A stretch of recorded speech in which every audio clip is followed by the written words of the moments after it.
Hello दोस्तों, आपका स्वागत है आपके अपने YouTube channel power of maths academy. दोस्तों, जैसा कि आपको पता है कि हम लोग सीटेट की कंप्लीट मैथ्स का रिवीजन कर रहे हैं दोस्तों, जिसमें कि हम लोग क्या पढ़ रहे हैं, यूनिट कन्वर्जन। और ये यूनिट कन्वर्जन यानी कि इकाई परिवर्तन की दोस्तों आज लास्ट क्लास होने वाली है। इस क्लास के बाद आपका कंप्लीट यूनिट कन्वर्जन हो जाएगा। आई होप दोस्तों आप सभी लोग बहुत ही मन से सीख रहे होंगे। तो दोस्तों बिना किसी देरी के स्टार्ट करते हैं और सीखेंगे कि आज की क्लास में हम लोग क्या क्या सीखने वाले हैं। तो दोस्तों सबसे पहले आप लोग सीखोगे कि विभिन्न इकाइयों में जोड़ एवं घटाव। दोस्तों आपको जोड़ना और घटाना तो आता ही है, लेकिन जब इकाइयां दी जाए ना तब उसको कैसे जोड़ते हैं, कैसे घटाते हैं। सबसे पहली बात, आप जोड़ या घटाव तभी कर सकते हो जब आपके सामने समान इकाइयां दी जाए। जब आपके सामने समान इकाइयां दी जाए, कहने का मतलब ये हुआ आप जोड़ और घटाव तभी कर सकते हो। जैसे यहाँ पर लीटर दिया जाए तो लीटर को आप लीटर से ही जोड़ सकते हो।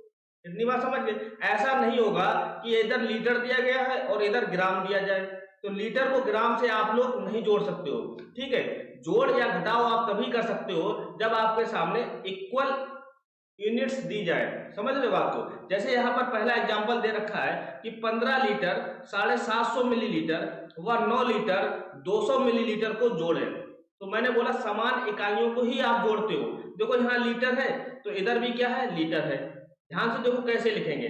आपको यहाँ लिखा बच्चा क्या, 15 लीटर लिखा और कितना लिखा, 750 मिलीलीटर लिखा। हिंदी बात समझ गए। दूसरा क्या लिखा आपको, 9 लीटर लिखा और क्या लिखा, 200 मिलीलीटर लिखा। अब जोड़ते घटाते कैसे, वही नॉर्मल तरीका जैसे आप लोग जोड़ते हो। कैसे जोड़ते हो, 0 से 0 हो गया, 5 प्लस 0 5 हो गया, 7 2 कितना हो गया, 9 हो गया। यहाँ कितना हो गया, 950 मिलीलीटर हो गया और 15 9 कितना होता है आपको, 24 लीटर हो गया। यानी कि कितना हो गया टोटल आपको, 24 लीटर 950 मिलीलीटर हो गया। इतनी बात समझ गए। नॉर्मल तरीके से जोड़ेंगे, लेकिन एक चीज हमेशा ध्यान रखना कि समान इकाइयों को ही हम लोग जोड़ते हैं या घटाते हैं। अदर इकाइयों से हम लोग नहीं जोड़ पाएंगे ना घटा पाएंगे। जैसे यहाँ लीटर था, अगर यहाँ पर 9 ग्राम दे दिया जाता थोड़ी देर के लिए तो आप लोग इस चीज को नहीं जोड़ पाते। समझ रहे हो बात को। समान इकाइयां होंगी तभी आप जोड़ या घटा सकते हो। चलिए आप बात करते हैं दूसरे क्वेश्चन की। तो दूसरे क्वेश्चन में आप लोग बहुत कुछ अच्छा सीखोगे। जैसे आपके सामने लिखा 12 घंटे 25 मिनट 30 सेकेंड में से 8 घंटे 45 मिनट और 40 सेकेंड को घटाएं। आप मुझे तो जरा ध्यान से देखो। पहले यहाँ पर लिख दिया घंटा, ठीक है, फिर क्या है, घंटे के बाद में आपको कोई मिनट है, मिनट के बाद में क्या है, सेकेंड है। इतनी तो कहानी है। आपको कोई यहाँ कितना है, जरा ध्यान से देखो। यहाँ कितना है आपको, कोई 12 घंटे है। मिनट कितना है आपको, कोई 25 है। सेकेंड कितना है आपको, कोई 30 है। ठीक है, तो क्या घटाना है आपको, कोई 8 घंटे घटाने हैं, 45 मिनट घटाना है और 40 सेकेंड हमको घटाने हैं। इतनी बात समझ गए। इस कहानी को आपको लिखना है। आप मुझे तो यहाँ देखो 30 में से 40 जाएगा नहीं, 30 में से 40 जाएगा नहीं। आप क्या करोगे, आप कैरी लोगे। कैरी कितना लोगे, अगर आप एक कैरी लेते हो मिनट से, अगर आप सेकंड को देते हो ना, तो बच्चा एक कैरी ना लेकर आप पूरा 60 मिनट दोगे। समझ रहे हो बात को, पूरा 60 मिनट, क्योंकि एक मिनट में कितने सेकंड होते हैं आपको, 60 सेकंड होते हैं। ये चीज ध्यान रखना। इसी प्रकार से अगर आप घंटा से अगर आप मिनट को कैरी देते हो तो एक घंटा में आपको 60 मिनट होते हैं, यानी कि 60 मिनट पूरा कैरी देना पड़ेगा। छोटी सी बात है, ध्यान रखना हमेशा। जैसे आपने मुझे बताओ, जैसे यहाँ 30 छोटा है, नहीं जाएगा, तो आप कैरी लोगे कितना लोगे, 60 मिनट कैरी लोगे। 60 मिनट कैरी लोगे तो यहाँ कितना हो जाएगा आपको, 60 30 कितना होता है, 90 होता है। अब यहाँ बचा कितना आपको, 24 बचा, यानी कि 24 मिनट बचे। समझ रहे हो बात को। अब देखो 24 से 45 नहीं जाएगा, 24 छोटा है ना, आपको इधर से भी एक कॉमन लूंगा। एक कॉमन लेने का मतलब आप 60 मिनट कॉमन ले रहे हो। 60 और 24 कितना हो जाएगा आपको, यहाँ पर 84 हो जाएगा। यानी कि जो वैल्यू आएगी वो हमारी 84 हो जाएगी। यानी कि आपने 1 घंटा कॉमन ले लिया तो कितना बचा, 11 बचा। ठीक है, अब देखो चीजें आसान हो गई। आपके सामने क्या लिखा, 11 घंटा है 84 मिनट है। समझ लो, 11 घंटा 84 मिनट और कितने सेकंड है, 90 सेकंड है। इसमें आपको क्या घटाना है, आपको 8 घंटे 45 मिनट और 40 सेकंड को आपको घटाना है। आप चीजें आसानी से घटा सकते हो। 90 में से 40 जाएगा कितना होगा, 50 सेकंड। और यहाँ देखो 14 में से 5 जाएगा कितना होगा, 9। यहाँ कितना, 7 में से 4 जाएगा 3 बचेगा।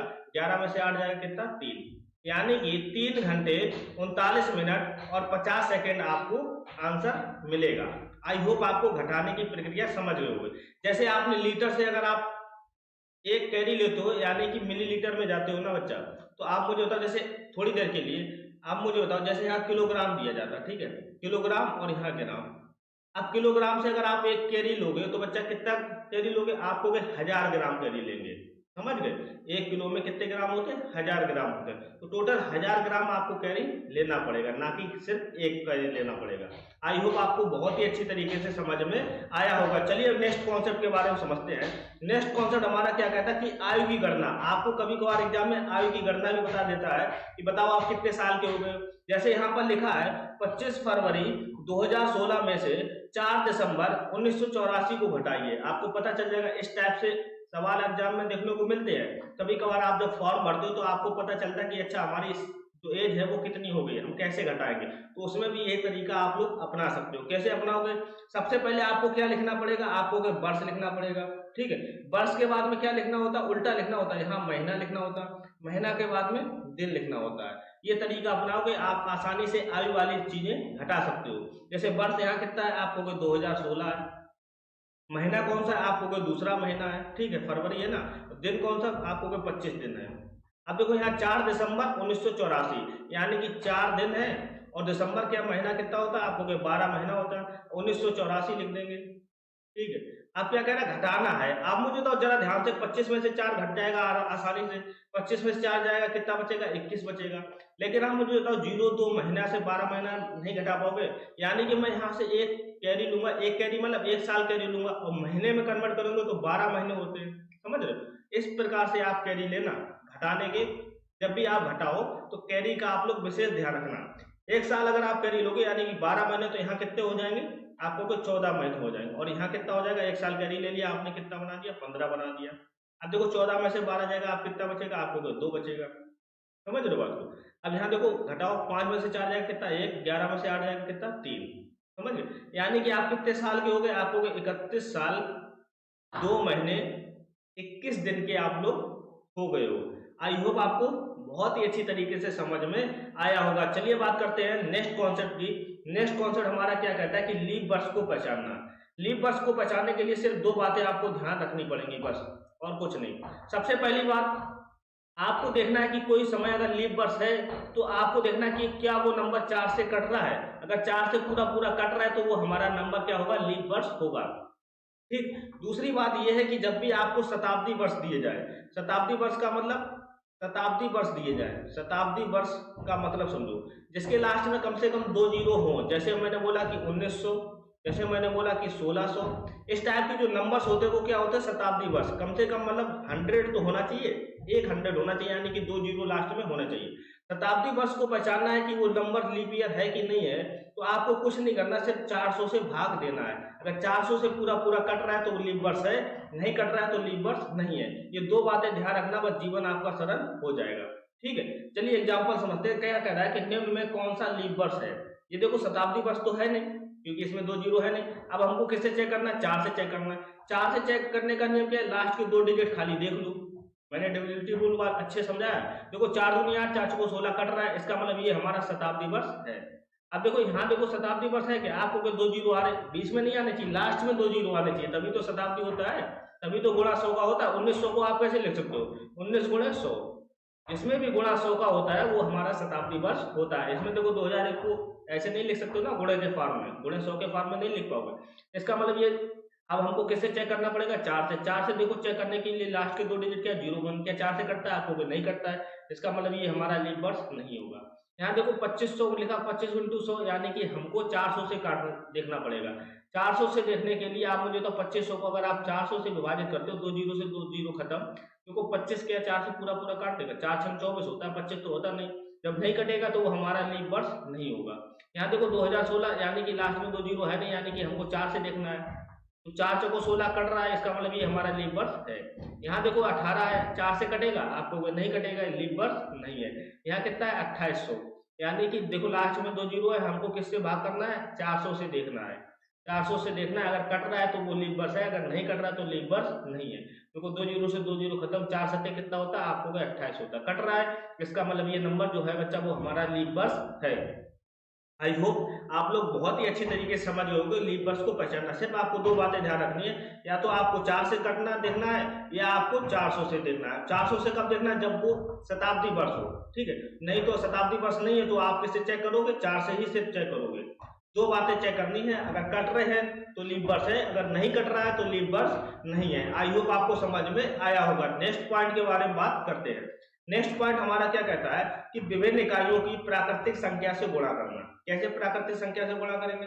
जैसे यहाँ पर 24 किलो 250 ग्राम लिखा है, तो 12 से गुणा करना है। यहाँ पर कितना लिखा? 24 केजी, कितना लिखा? 250 ग्राम, 250 ग्राम लिखा है। अब किससे गुणा करना? गुणा करना है आपको 12 से। तो डायरेक्ट गुणा नहीं कर सकते हो आप, समझ लो। आपको एक तरीका ध्यान रखना है। एक तरीका वो क्या है, आपको सबसे पहले निम्न इकाई में कन्वर्ट करना है। यहाँ सबसे छोटी इकाई क्या है आपको? ग्राम, तो सबको ग्राम में बदल लेंगे। आपको 24 केजी को ग्राम में बदलेंगे। 1 किलो में कितने ग्राम होते हैं? 1000, तो 24 कितने हो जाएंगे आपको? 24,000 ग्राम हो जाएंगे। 24,000 ग्राम प्लस 250 ग्राम ये लिखा है, तो 24,000 प्लस 250 कितना हो जाएगा आपको? 24,250 ग्राम हो जाएगा। इतनी बात समझ गए। अब क्या करना? अब आपने एक इकाई में कन्वर्ट कर लिया, सिंगल यूनिट में कन्वर्ट कर लिया। अब आप इसमें गुणा 12 कर सकते हो आसानी से, किसी भी नेचुरल नंबर्स का गुणा कर सकते हो। करो गुणा। देखो 0 से 0 हो गया, 12 पंचे 60, 12 दूनी 24, 6 कितना होता है? 30 होता है, 12 चौको 48, 48 और 3 कितना हो गया आपको? 51 हो गया। एक 5 कैरी होगा, 12 दूनी 24 और 5 कितना होता है आपको? 29। ठीक है, यानी कि आपके सामने इतना लिखा, इतना ग्राम, यानी कितना लिखा? 2,91,000 ग्राम लिखा है। जब आपने गुणा करके जब भी आंसर आएगा ना, तो अब आप उसमें ग्राम को आप किसी भी यूनिट में कन्वर्ट कर सकते हो। जैसे मुझे किलोग्राम में कन्वर्ट करना है, बड़ी वैल्यू में कन्वर्ट करना है, तो इसका आंसर तो ये भी होगा। लेकिन आप ऑप्शन अगर किलोग्राम में दे रखे तो आपको क्या करना है? सिर्फ ग्राम से जब भी किलोग्राम बनाते हो तो 1000 से भाग करना पड़ता है। 3 यूरो से 3 यूरो यहाँ पर हमारे खत्म हो जाएंगे। कितना बचेगा आपको? 291 केजी जो होगा वो राइट आंसर हो जाएगा। तो इस प्रकार से आप किसी भी इकाई में आपको नेचुरल नंबर से गुणा कर सकते हो, यानी कि प्राकृतिक संख्या से गुणा कर सकते हो। कॉन्सेप्ट क्या है? आपको कुछ नहीं करना, सबसे छोटी इकाई जो भी दी जाए इससे भी गुणा करना है। यहाँ देखो सबसे छोटी इकाई क्या है? ग्राम, तो सभी को ग्राम में बना लो। ग्राम में बनाने के बाद आपको गुणा कर दो 12 का।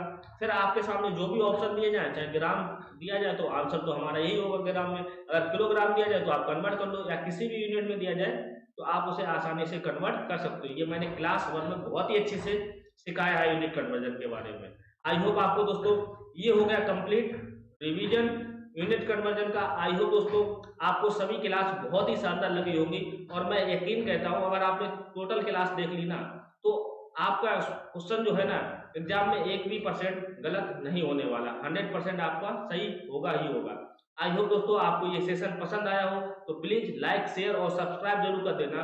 चलिए दोस्तों, मिलते हैं फिर कल किसी नेक्स्ट टॉपिक के साथ। तब तक के लिए दोस्तों जय हिंद दोस्तों।